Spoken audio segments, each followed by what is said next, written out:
और इतना व्यवस्थित आंदोलन पहले कभी नहीं हुआ किसानों के मुद्दे पर, जितना भीषण संग्राम दिल्ली बॉर्डर पर चल रहा है। लगभग 100 दिन पूरे होने को आ रहे हैं और इन दिनों 100 का बड़ा महत्व है, क्योंकि पेट्रोल भी 100 की तरफ बढ़ रहा है और किसानों का आंदोलन भी 100 दिनों की तरफ बढ़ रहा है। न पेट्रोल की कीमतें घट रही हैं और न किसान आंदोलन खत्म होने का नाम ले रहा है। दिल्ली के 3 बड़े बॉर्डर हरियाणा और उत्तर प्रदेश से सीज पड़े हुए हैं 100 दिनों से। शायद ही दिल्ली आजादी के बाद से इतने दिनों तक हमारे बॉर्डर दिल्ली के सीज रहे हों। बातचीत के कोई माहौल बनता हुआ दिखाई दोनों तरफ से नहीं दे रहा है। भारत की हुकूमत और भारतीय किसान यूनियन, ये दोनों एक टेबल पर बैठकर बातचीत के लिए तैयार नहीं हैं। गतिरोध दिनों दिन बढ़ता जा रहा है, समस्याएं विकराल होती जा रही हैं, परिस्थितियां बिगड़ती जा रही हैं। तमाम आह्वान के पश्चात, सुप्रीम कोर्ट के इंटरवेंशन के बाद, सिविल सोसाइटी के हस्तक्षेप के बाद अभी तक इस मुद्दे का कोई समाधान व्यापक रूप से नहीं निकल पाया है। तो क्या हम ये मानकर चलें कि इस मुद्दे को अंत का अनादिकाल के लिए हमने छोड़ दिया है, या सरकारों ने इस मुद्दे से अपना ध्यान हटा लिया है, या किसानों को थकाकर वापस भेजने की सरकार की योजना है? इस मसले का कोई समाधान निकलता हुआ दिखाई क्यों नहीं दे रहा है? यह एक गंभीर बात है और इस पर हल निकाला जाना चाहिए, सोचा जाना चाहिए। हमारे अन्नदाता जिन्होंने पूरी सर्दी, कड़ाके की सर्दी दिल्ली बॉर्डर पर बिताई है, अब तो वो सर्दियां भी खत्म हो रही हैं, हम गर्मियों की तरफ बढ़ रहे हैं। तो क्या ये, जैसा कि राकेश टिकैत का आकलन कर रहे थे कि ये अब लंबा खींचेगा, क्या वाकई में ये लंबा खींच रहा है? और ये आंदोलन अब दिल्ली बॉर्डर तक न रहकर कई प्रदेशों तक फैल रहा है। पहले कहा गया पंजाब का आंदोलन है तो हरियाणा में शुरू हो गया, जब कहा गया सिर्फ पंजाब हरियाणा का है तो पश्चिम उत्तर प्रदेश में शुरू हो गया, अब राजस्थान में शुरू हो गया है, कर्नाटक से लेकर केरल तक शुरू हो गया है। तो हम इस मसले का समाधान क्यों नहीं निकाल पा रहे हैं? हम मतलब भारत की सरकार। क्या कारण है कि भारत की सरकार इन 3 कानूनों को लेकर अड़ी हुई है? किसी भी कीमत पर यह कानून वापसी के लिए सरकार तैयार नहीं है। 1.5 साल के लिए इस बिल को सस्पेंड करके बातचीत तो कर सकती है सरकार, लेकिन कानून खत्म नहीं करेगी, जबकि यह आंदोलन कानून को खत्म करने के लिए है।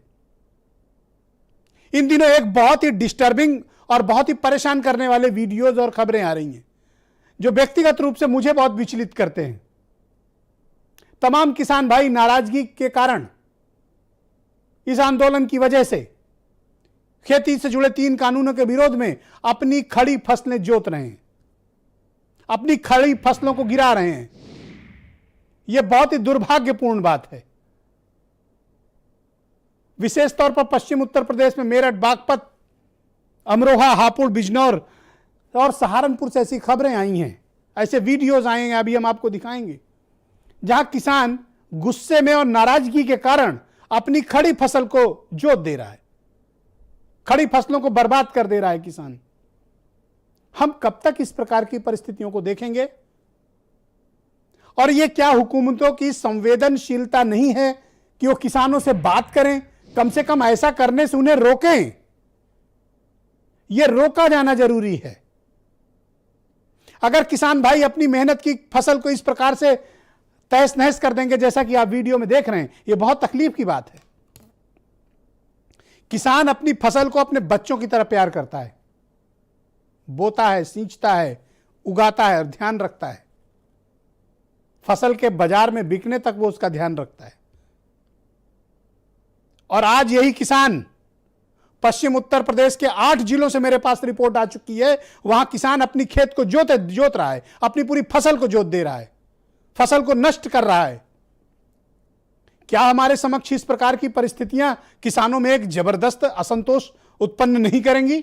निश्चित रूप से करेंगी। और यह आने वाले वक्त में यह नाराजगी का स्तर बढ़ा तो इस बात की भी गारंटी कोई नहीं ले सकता कि खाद्यान्न का संकट नहीं होगा।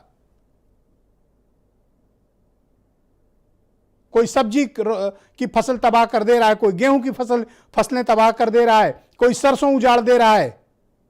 तो मैं अपने किसान भाइयों से करबद्ध निवेदन करूंगा, प्रार्थना करूंगा कि ठीक है, सरकार आपसे बात नहीं करने आ रही, पर हम लोग आपसे बात कर रहे हैं। मीडिया आपसे मुखातिब है, सिविल सोसाइटी आपसे मुखातिब है, इस देश का बुद्धिजीवी वर्ग आपसे मुखातिब है। कृपया ऐसा ना करें। अपनी फसलों को इस प्रकार से तबाह और बर्बाद अपनी किसी नाराजगी या विरोध की वजह से ना करें। यह आपके लिए भी उचित नहीं है, आपके परिवार के लिए भी उचित नहीं है, भारत के किसानों के लिए भी उचित नहीं है और इस देश के लिए भी उचित नहीं है। तो क्या इस समस्या को भारत की सरकार ने अनिश्चित काल के लिए छोड़ दिया है कि जाओ और बैठे रहो आंदोलन पर, हमें तुमसे कोई लेना देना नहीं है? अभी कुछ दिनों पहले राकेश टिकैत ने चेतावनी दी कि 40 लाख ट्रैक्टर लेकर भारत की संसद घेरेंगे। राजस्थान, पश्चिम उत्तर प्रदेश, पंजाब, हर जगहों पर लगातार बड़े प्रदर्शन हो रहे हैं। अब तक पश्चिम उत्तर प्रदेश और तराई के इलाकों में 100 से ज्यादा बड़ी पंचायतें हो गई हैं और अब स्ट्रेटजी बदल गई है। पहले जिलों में पंचायतें लग रही थी, फिर विधानसभावार पंचायतें लगने लगी और अभी हमारे मेरठ के ब्यूरो चीफ बता रहे थे मेरे इस डिबेट में आने से पहले कि अब गांव-गांव में पंचायतें लगने लगी। आंख बंद कर लेने से, कान बंद कर लेने से समस्याएं खत्म नहीं होती हैं। समस्याओं का सामना करना पड़ता है और उनका समाधान देना पड़ता है। किसानों को संपूर्ण समाधान की आवश्यकता है और किसानों को भी यह समझना पड़ेगा कि अनिश्चित काल तक किया जाने वाला कोई भी आंदोलन, उसकी व्यापकता तभी है और उसका महत्व भी तभी है जब आप अपनी सार्थक मांगों के साथ खड़े रहें। मैं फिर कह रहा हूं और बार बार मैं पिछले 26 जनवरी के पहले से भी और उसके बाद से भी अपील कर रहा हूं कि कम से कम दोनों पक्षों को बातचीत के टेबल पर आना पड़ेगा। लोकतांत्रिक प्रक्रिया में मेरा अपना यह मत है कि पेचीदा से पेचीदा मामले भी बातचीत के टेबल पर सुलझाए जा सकते हैं और हमारा इतिहास इस तरह की वार्ताओं से भरा हुआ है जहां हमने पेचीदा से पेचीदा मामले बातचीत करके सुलझाए हैं। जब हम पाकिस्तान के साथ सीज फायर पर एग्रीमेंट कर सकते हैं, संयुक्त बयान जारी कर सकते हैं, हम चीन के साथ बातचीत कर सकते हैं और स्टेटस को बहाल कर सकते हैं, तो हम भारत के अपने अन्नदाता से बात करने में हमें क्या परहेज है? मैं केवल इतना जानना चाहता हूं। अभी खबर आई 2 दिन पहले, भारत और पाकिस्तान का साझा बयान भी है, सीज फायर करेंगे, दोनों एक शांति बहाल रखेंगे। चीन वाला प्रकरण आपको पता ही है। तो जब पाकिस्तान और चीन से बात हो सकती है तो इन किसानों से बात क्यों नहीं हो सकती है? इनसे बात करिए, इनके पास जाइए या बुला लीजिए इनको और विज्ञान भवन में वार्ताओं का क्रम फिर से शुरू हो, वार्ता बहाली हो, बातचीत हो। अगर दोनों पक्ष अपने अपने मसलों पर अड़े रहे और बातचीत के टेबल पर नहीं आए, यकीन मानिए यह अंतहीन है। इसको ना आप किसी राज्य से जोड़ सकते हैं ना किसी जाति से जोड़ सकते हैं। यह किसानों का आंदोलन है। वरना क्या कारण था कि भारतीय जनता पार्टी के बहुत ताकतवर और दिग्गज नेता जो जाटों के नाम पर मंत्री बने हुए हैं, जो जाटों के नाम पर उत्तर प्रदेश और देश की हुकूमत में बड़े बड़े ओहदे लिए हुए हैं, बड़े बड़े पदों पर बैठे हुए हैं, 2 दिन भी नहीं घूम पाए मुजफ्फरनगर और शामली के भीतर। 2 दिन भी नहीं घूम पाए, वापस उनको दिल्ली जाना पड़ा और कुछ वापस लखनऊ आ गए। यानी गांव गांव विरोध का स्तर चरम पर है।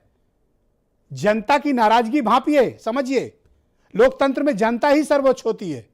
हमारा और आपका अड़ियल रुख सर्वोच्च नहीं होता, जन भावना सर्वोच्च होती है। और जो जन भावनाओं का आदर नहीं करते हैं उनको इसी प्रकार की परिस्थितियों का सामना करना पड़ता है जो संजीव बलियान, भूपेंद्र चौधरी, सुरेश राणा और बाकी मंत्रियों को भुगतना पड़ा। और हम अभी भी नहीं समझना चाहते। उत्तर प्रदेश सरकार की एक चूक ने 28 जनवरी की तिथि कोई भूलेगा नहीं कि उत्तर प्रदेश सरकार की एक गलत फैसले और उसकी चूक की वजह से यह आंदोलन इतना व्यापक, बड़ा और भीषण हो गया। न टिकैत रोते और न आज यह हालत होती। 26 जनवरी को जब लग रहा था कि यह आंदोलन अब मृत्यु के कगार पर पहुंच गया है, उत्तर प्रदेश सरकार के गलत फैसले ने इसको जीवित भी किया और बेहद ताकतवर कर दिया और देश भर में किसानों को संगठित कर दिया। मैं चाहता हूं कुछ बयान सुने आप, फिर एक बड़ी डिबेट को मैं आगे बढ़ाऊंगा। लूट लिया पूरा देश, व्यापारी ने, बड़ी कंपनियों ने लूट लिया पूरा देश। ये अब लुटाई नहीं होगी। जो कानून है वे वापसी होंगे और एमएसपी पे कानून बनेगा, उसके कम पे देश में खरीद नहीं होगी। भूख पे व्यापार नहीं अब होगा। तिजोरी में जो अनाज बंद करने की जो परंपरा है ये नहीं होगा। वे अनाज के गोदाम तोड़े जाएंगे। किसानों से लगातार संवाद भारतीय जनता पार्टी ने किया है और निश्चित रूप से मैं अभी भी, यदि कुछ किसान भाई ऐसे हैं जिनके मन में ये है कि कहीं ना किसी विषय को स्पष्टता नहीं है, मैं निश्चित रूप से उनसे भी अनुरोध करूंगा कि लगातार आदरणीय नड्डा जी के द्वारा, आदरणीय हमारे कृषि मंत्री जी के द्वारा लगातार कहा गया है कि संवाद के रास्ते भारतीय जनता पार्टी के लिए खुले हैं। किसान 250 किसान अपनी जान गंवा चुके हैं, प्रधानमंत्री के मुंह से एक शब्द नहीं निकलता। ये तमाम बातें लोगों को दिख रही हैं, पूरे देश में लोग देख रहे हैं कितनी असंजीदा सरकार ये है। तो आज की डिबेट को आगे